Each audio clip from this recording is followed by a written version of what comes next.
అధిక బరువు అనేక సమస్యలకు కారణం. సాహితీ యోగా ఆన్లైన్ క్లాసులో జాయిన్ అవ్వండి. నమస్తే రమ్మగారు. నమస్తే జీ. రమ్మగారు, లివ్ ఇన్ రిలేషన్స్ ఈ మధ్యకాలంలో మనం చాలా చూస్తున్నాం. దీని మీద మనం చాలా సార్లు మాట్లాడుకున్నాం కూడా. మీరు డిబేట్స్లో వాటిల్లో కూడా మాట్లాడినట్టున్నాం కదండి. చాలా ఎక్కువైపోతుంది రమ్మగారు. ఇది ఎటుపోతుందో దేనికి దారితీస్తుందో తెలియదు, కానీ అది పాశ్చాత్య కల్చరా అంటే వాళ్ళకి సంబంధించిన అన్నీ అలవరుచుకోలేము కదండి. వాళ్ళ దగ్గర చాలా మంచి మంచి క్వాలిటీస్ కొన్ని ఉంటాయి, అవి తీసుకోవట్లేదు. మనం మన సంస్కృతికి మన సాంప్రదాయాలకి భిన్నమైనవి మాత్రం తీసుకొని ఈ ఫాస్ట్ కల్చర్ అనే ఒక పేరు పెట్టుకుని ఆ ముసుగులో బతికేస్తున్నామేమో అనిపిస్తుందండి నాకు. నేనైతే పర్సనల్గా యాక్సెప్ట్ చేయను రమ్మగారు. నా మనసుకు నచ్చదు అది. ఒకవేళ పాత తరం అనుకున్నా ఏమన్నా అనుకోని నుండి పెళ్ళి కాకుండా ఒక అమ్మాయి అబ్బాయి కలిసి ఉండటం అనేది నాకు వ్యక్తిగతంగా నాకు నచ్చదు. మీ ఒపీనియన్ చెప్పండి. నాకు కూడా నచ్చదు జయ, నాకు నచ్చదు. ఒక బాధ్యత లేకుండా ఇర్రెస్పాన్సిబుల్గా నువ్వు నేను కలిసి ఉందాం. నీ బాధ్యత నాకొద్దు, నా బాధ్యత నీకొద్దు, నువ్వు నేను కలిసి రూమ్మేట్ లాగా ఉందాం. ఇప్పుడు రూమ్మేట్స్ లాగా ఉండేటప్పుడు ఇద్దరు మగవాళ్ళు లేదా ఇద్దరు ఆడవాళ్ళు అనుకో, వీళ్ళ మధ్య ఏవైనా అనవసరమైన వ్యవహారాలు వచ్చేందుకు పెద్దగా ఉందేమో ఈ రోజుల్లో. మన కర్మకి ఈ రోజుల్లో ఆ అవకాశాలు కూడా ఉన్నాయి. కానీ ఆడమగ అనేసరికల్లా బై ప్రోడక్ట్స్ వస్తాయి. అంతే కదా రమ్మగారు, కదా, అది మనం ఆపలేనిది కదా. ఆపలేనిది. ఇప్పుడు కలిసి ఉండేటప్పుడు ఫిజికల్ థింగ్ కోసమే మేము ఎందుకు కలిసి ఉంటాము అని ఆ రోజు వాదనలో పిల్లలు కూడా చెప్పింది. కానీ దాన్ని తీసేయగలరా? తీసేయగలరా? నేచర్ ఉంది కదా, అది నేచర్ ఉందా? ఒక ఆడ మగ ఉంటే వీళ్ళ మధ్య ఫిజికల్ రిలేషన్ ఉండటం అనేది అత్యంత సహజమైన సంగతి కదా. ఏదో పెళ్ళిళ్ళు అయ్యాక మొదట్లో కలిసి ఉంటారు, తర్వాత కాలం ఊరికే భార్యాభర్త కలిసి ఉంటారు, వాళ్ళ మధ్య ఫిజికల్ రిలేషన్స్ ఉండవు. కొంత వయసు వచ్చాక పోతూ ఉంటాయి, పిల్లలు వచ్చాక పోతాయి, తగ్గిపోతుంది. వీళ్ళ మధ్య రిలేషను ఫిజికల్ థింగ్ కాకుండా మానసికమైన బంధం. రెండోది బాధ్యతాయుతమైన బంధం, పిల్ల జల్లా ఉండడము, మొదటి నుంచి కలిసి ఉండటానికి అలవాటు పడి ఉండటము, ఒకళ్ళకొకళ్ళు అలవాటు పడిపోయి ఉండటము. అదే యంగ్స్టర్స్ వ్యవహారంలో ఇలా ఏమీ లేకుండా వాళ్ళిద్దరే ఉంటారా? దీనివల్ల వచ్చే రకరకాల ఇబ్బందుల్ని, కాంప్లికేషన్స్ని ఎవరు హ్యాండిల్ చేస్తారు? అవునండి. పైగా ఇలా చేతులు మారిపోయినట్టుగా ఉండటం మీద ఎందుకు ఈ తరానికి ఆసక్తిగా ఉందో నాకు అర్థం కాదు జయ, నాకు అర్థం కావట్లేదు. ఇక ఫ్రెండ్స్ని మార్చేస్తారు, 6 నెలలకు 8 నెలలకి ఏడాదికి 2 ఏళ్ళకి బాయ్ ఫ్రెండ్స్ గర్ల్ ఫ్రెండ్స్ మారిపోతూ ఉంటారు. ఈ బాయ్ ఫ్రెండ్ గర్ల్ ఫ్రెండ్ వెరైటీలో కూడా ఫిజికల్ థింగ్ ఇన్వాల్వ్ అయ్యి ఉంటుంది ఇప్పుడు. అవునండి, ఇన్వాల్వ్ అది లేకుండా ఉండడలా. ఎవరో ఉన్నారు అమలిన స్నేహాలు అలాంటివి, ఎవరో చాలా తక్కువ, ఉండట్లేదు. సమాజం అట్లా లేదమ్మా. ఇప్పుడు ఇది మాట్లాడుకోవాల్సిన విషయం కాదు, పెద్దలు మాట్లాడాల్సిన సంగతి అసలు కానే కాదు. కానీ అదే కనిపిస్తోంది కదా, అదే కనపడుతోంది. ఇప్పుడు దీంట్లో ఈ ఇద్దరిలో పైగా ఈ లివిన్లో ఇంకో గోల ఏంటంటే, ఇద్దరు కలిసి ఉంటారా, వాడికో పిల్లవాడికో వీళ్ళతో కలిసి ఉండాలనే, పెళ్లి చేసుకోవాలనే, పిల్లల్ని కనాలనే, లైఫ్ లాంగ్ వాడితోటేనో దాంతోటోనో ఉండాలనే ఉంటుంది, ఒకరికే ఉంటుంది. రెండో వాళ్ళు వదిలించేసుకోవాలని చూస్తారు. అవసరాలు తీరిపోయాక, అలవాటైపోయాక బోర్ కొట్టేస్తుంది, మనుషుల్ని మార్చేస్తారు. ఈ రెండో వాళ్ళు దాన్ని తీసుకోలేకపోతున్నారమ్మా. అవును రమ్మ గారు, తీసుకోలేరు. మనం అందులో పెద్ద పెద్ద సెలబ్రిటీసు, బాగా డబ్బులున్న వ్యవహారాలు చూస్తున్నాం, మామూలు వాళ్ళ దగ్గర చూస్తున్నాం. వాడు వెళ్ళిపోతాడు, ఈ పిల్లవాడి కోసం వెంబడబడుతుంది. పేపర్లలో వచ్చే ఇట్లా. అవును. లేదా పిల్ల వెళ్ళిపోతుంది, ఈ కుర్రాడు దాని వెనకాల పడతాడు, దాన్ని ఏదైనా చంపేద్దామని చూస్తాడు. అమ్మాయిలు కూడా చంపాలని చుట్టలేదు, అమ్మాయిలు ఇంకా అంత తెగించలా, మగపిల్లలే తెగబడిపోతున్నారు. కొన్నాళ్ళు ఫ్రెండ్షిప్ చేస్తారు, ఫ్రెండ్షిప్లు విడిపోతేనే ఒప్పుకోలేని మనస్తత్వాలు ఉన్నాయి. అవును. మరి ఇలా కలిసి ఉండి ఇద్దరు కలిసి వండుకు తిని, కలిసి పడుకుని, కలిసి తిని, కలిసి తాగి అన్ని చోట్లకి జంటగా పోయి సడన్గా సెపరేషన్. ముఖ్యంగా అసలు అమ్మాయిల వైపు ఆలోచిస్తే ఎందుకు ఇలాంటి నిర్ణయాలు తీసుకుంటున్నారు? ఆడపిల్లలకి ఉండాలి, నెక్స్ట్ స్టేజ్ వాళ్ళే కదా రమ్మగారు. ఇప్పుడు ప్రెగ్నెన్సీ మగవాళ్ళకి లేదు ప్రెగ్నెన్సీలు వాళ్ళకి ఆలోచిస్తారు. సమాజంలో సమాధానం చెప్పవలసిన దుస్థితిలోకి మొదట ఆడపిల్లలే వస్తారు. అంతే, అవునా కదా? ఇందులో ఆడపిల్లల తాలూకు నమ్మకం అంటారు, నమ్ముతాం. ఎలా నమ్ముతారు? మీ పేరెంట్స్ని నమ్మి చావరే మీరు? పేరెంట్స్ని నమ్మరు. వీడెవడో పరిచయం అయ్యి కొన్ని రోజులే అయితే వాడు నీకు సోల్మేట్ ఎట్లా అయిపోతాడు? రేపొద్దున వీడు అవతలకి వెళ్ళిపోతే నా పరిస్థితి ఏంటి?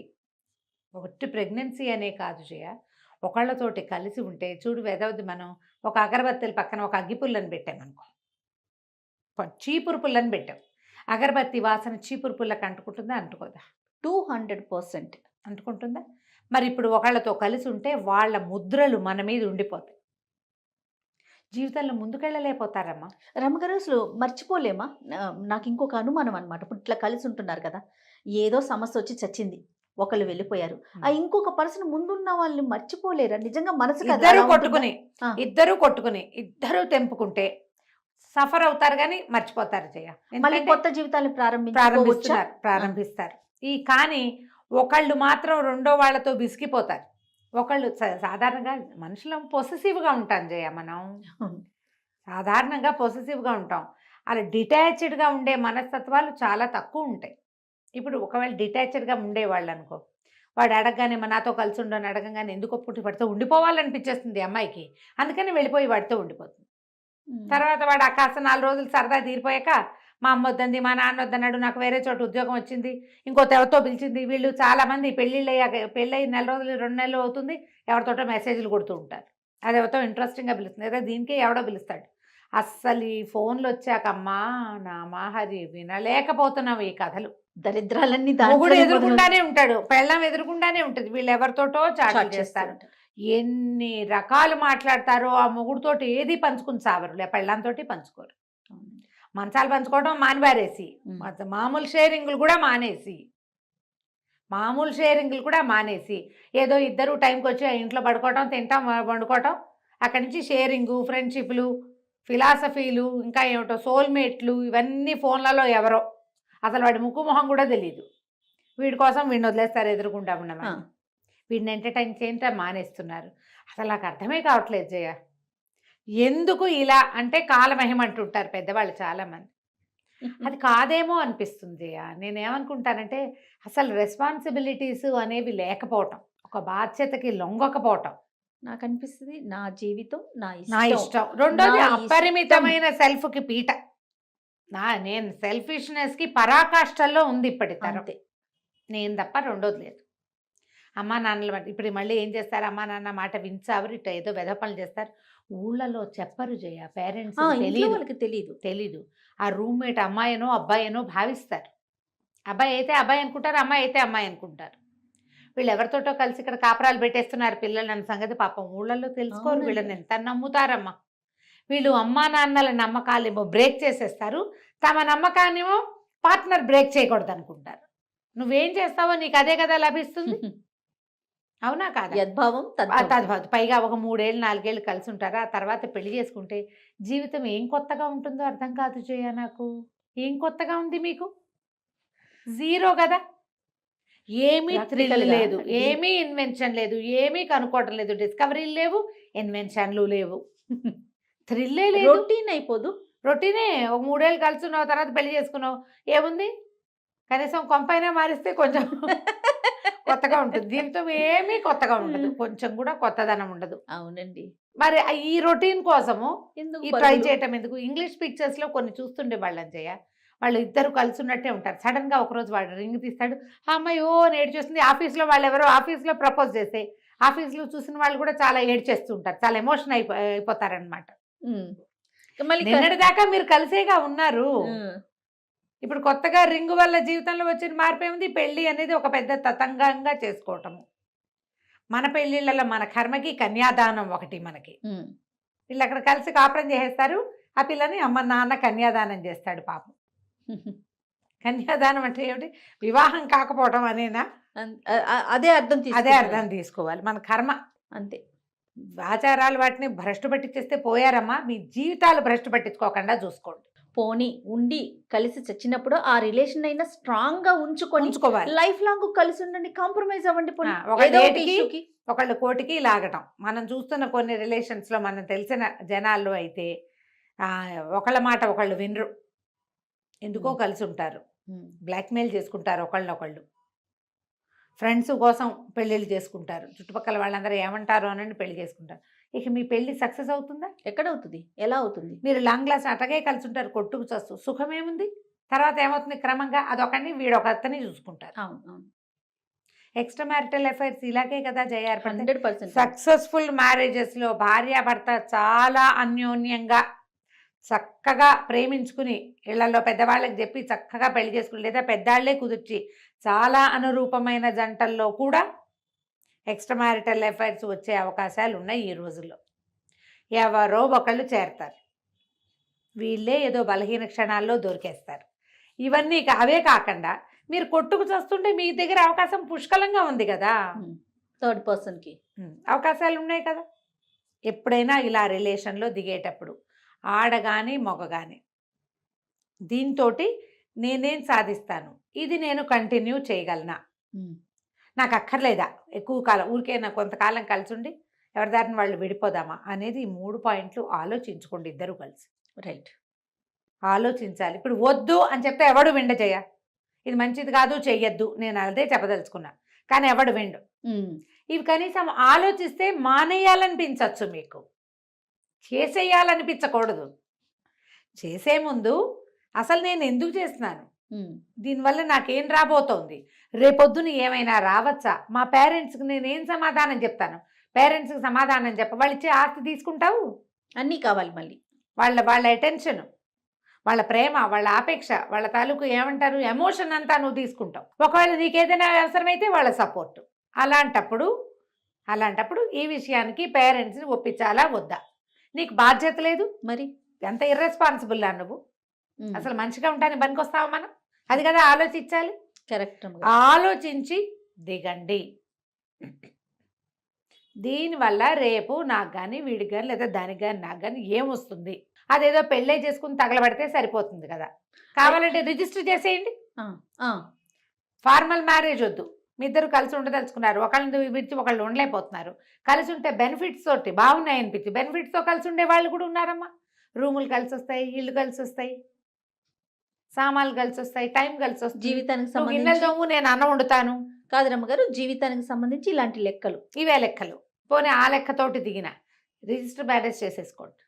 రమ్మగారు, సెలబ్రిటీస్ వాళ్ళ లైఫ్ స్టైల్ ఎంతవరకు మన మీద ప్రభావం చూపిస్తోంది, వాళ్ళు ఎవరో ఒక హీరో హీరోయిన్ కలిసి ఉన్నారు అనుకుందాం, మనం చూస్తున్నాం, అనుకునేదేముంది, మనం చూస్తున్నాం, ఎలా చూస్తాం మనం, వాళ్ళని చూసామా, ఏదో పేపర్లలో న్యూస్లోనో వీళ్ళు వాళ్ళతో ఉన్నారు వీళ్ళతో ఉన్నారు, ఎందుకు అక్కర్లేని న్యూస్లు, దిక్కుమాలేని న్యూస్లతోటి కదా ఈ లేటెస్ట్ మామూలు మిడిల్ క్లాస్ పిల్లలు కూడా చెడిపోతున్నారు. వాళ్ళు కలిసి ఉంటే ఈ విలేకరికో లేకపోతే ఈ పత్రికో ఏమొచ్చింది, మీకు ఏమిటి వచ్చిందో ప్రభావం ఉంటుందంటారా? ఎంతో కొంత ఉంటుంది జయ, వాళ్ళని చూస్తారు కదా. అలా కాదు, సినిమాల్లోనే కనపడతాయి లివిన్లు, సినిమాల్లో, ఈ హిందీ సినిమాలలో, సీరియల్స్లో, తర్వాత ఏమో ఈ షార్ట్ ఫిల్మ్స్లో, షార్ట్ మూవీస్లో, చిన్న చిన్న రీల్స్లో కూడా లివిన్లు అర్థమయ్యేలాగా కనపడుతున్నాయి. వాళ్ళెవరో కలిసి ఉండటం వల్ల కాదు, కలిసి ఉంటే అడ్వర్టైజ్మెంట్స్లో కూడా కనపడుతున్నాయి. ఏదో టీ అడ్వర్టైజ్మెంట్, అమ్మా నాన్న వస్తారు, ఈ అమ్మాయి తలుపు తీస్తుంది, ఓ పిల్ల తలుపు తీస్తుంది, మేము కలిసి ఉంటున్నామని చెప్తాడు కొడుకు, కామ్గా ఉంటారు అమ్మా నాన్న, బాగుందని చెప్తుంది ఆవిడ. కామ్గా ఉండమని మాకు చెప్తున్నారా పేరెంట్స్కి? అంతే కదా, అంతే కదా అని అర్థం. పేరెంట్స్ ఏం చెప్తున్నట్టు, మీ అబ్బాయి ఎవరితో పిల్లని తెచ్చి ఇంట్లో పెట్టుకుని వాళ్ళిద్దరు కలిసి ఉండి కలిసి వండుకు తింటూ ఉంటే మీరు కామ్గా ఉండండి, కామ్గా ఉండటాన్ని మాకు చెప్పటమే కదా. ఇంకా ఆ టీ పొడి ఒకవేళ దాన్ని వాడటం వల్ల వాళ్ళు కామ్గా ఉన్నారనా వాడి ఇంటెన్షన్, వాడి బొందా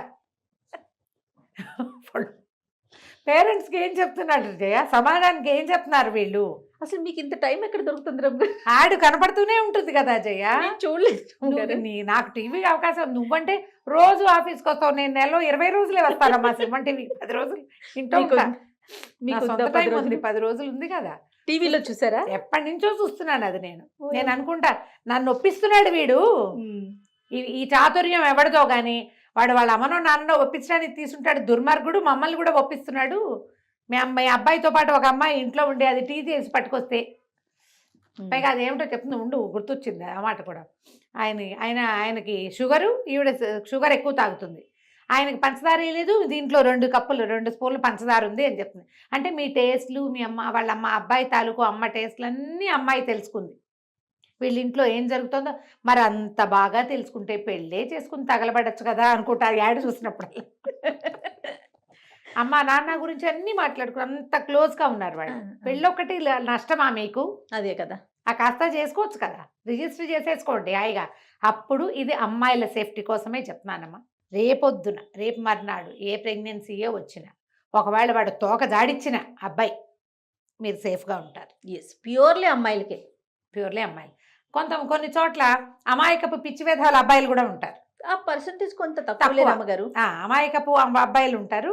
ఆ అబ్బాయిల సేఫ్టీకి కూడా ఇది సరే, ఇద్దరికి ఇద్దరికి కోసం రిజిస్టర్ చేసేసుకోండి. పెద్దవాళ్ళకి చెప్పాక ఏంటి రేపొద్దున మా అమ్మ నాన్న వద్దంటే మానేయడానికి అనువుగా కలిసి ఉంటున్నామా మనం అనేది ఆలోచించండి. ఎగ్జాక్ట్లీ. ఇది కలిసి ఉండటానికి కలిసి ఉంటున్నామా, 4 రోజుల నుండి మానేయడానికి కలిసి ఉంటున్నామా? దీని మీద మళ్ళీ ఇలా అడగంగానే నా మీద నమ్మకం లేదని ఎమోషనల్ సెంటీలు ప్లే చేస్తారు. సెంటీకి పడద్దు, ఎస్, సెంటీకి పడకూడదు. No sentiments. సెంట్లకే పడిపోవాలి. అది ఎవడో పాయిజన్ సెంట్ కొట్టుకోగానే వాడి వెనకాల అమ్మాయిలు వెళ్ళిపోతుంటారు.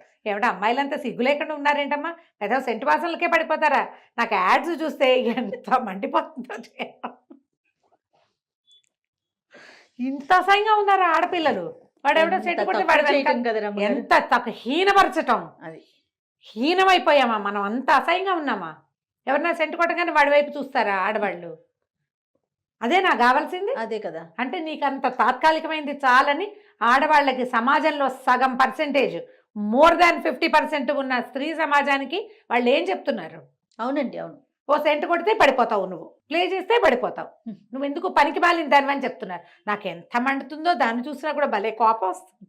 ఈ యాడ్ నేను చూసాను రమ్మ, చూసిన ప్రతిసారి కడుపు రగిలిపోతుంది. నాకైతే చిన్నప్పుడు పిల్లల్ని కోపం వస్తే స్కూల్లో ఒక మాస్టర్ కాదు అలా గుర్తుంది నాకు, జుట్టు పుచ్చుకొని గోడకేసి కొట్టాను. నాకు నిజంగా కొట్టాలనిపిస్తుంది. మీకు అలా కొట్టారే జుట్టు గోడకేసి కొట్టేస్తా అని బెదిరించేవారు, కొట్టేవారు కాదు. నాకు కూడా అలాగే కొట్టాలనిపిస్తుంది. ఇంత హీనపరిచిన మనం చూస్తూనే ఉన్నాం. ప్రతి కుక్కర్ యాడు, మిక్సీ యాడు, గిన్నెల యాడు, దొన్నెల యాడు అన్నిటికీ మనమే, ప్రతి పని చేసే యాడికి మనమే, ప్రతి వాషింగ్ మిషన్కి మనమే. వాడెవడో సెంట్ వేసుకుంటాడు, మన కర్మకి దానికి కూడా మనమే. నువ్వు పడిపోతావు. వస్తువులు అంటే ఒక ఎత్తు రమ్మగారు, ఓకే ఓకే అనుకుంటాం. నువ్వు పడిపోతావు. వాడి సెంటికి మనం వెనకాల పరుగులు పెట్టాలి ఏంటి? చండాలంగా దరిద్రం. ఇది ఎంతో బాగుందని చెప్తూ ఉంటాం. మన కర్మమ్మ, వాటికి పడకండి, ప్లాన్ చేసుకోండి. రైట్, సరిగ్గా ప్లాన్ చేసుకుని ఒకవేళ ఇందులో దిగాల్సే వస్తే ఒక టైం పెట్టుకుని ఇంతకాలం కలిసి ఉందాం, ఆ తర్వాత పెళ్ళే అను. మీ దృష్టిలో అసలు పెళ్ళే లేకపోతే గంగలో దూకండి, మీరు ఇష్టం. బావిలో దూకటమే, పెళ్ళి లేదు మీకు కూడా. ఊరికే కొంతకాలం కలిసి ఉందాం, తర్వాత ఇంకోటి చూసుకుందాం అనుకుంటే ఇక మీకు మేము చెప్పేదేం లేదు. మీరు సమాజానికి మీ వల్ల జరగబోయే మేలు లేదు. మీ కర్మానికి మీకు ఏమైనా పిల్లలు పుట్టారంటే రేపొద్దున వాళ్ళకి సమాధానం ఎలాగో మీరు చెప్పుకోవాలి. ఆ పని చేయదు. అంతే రమ్మగారు. రైట్. నమస్తే. నమస్తే.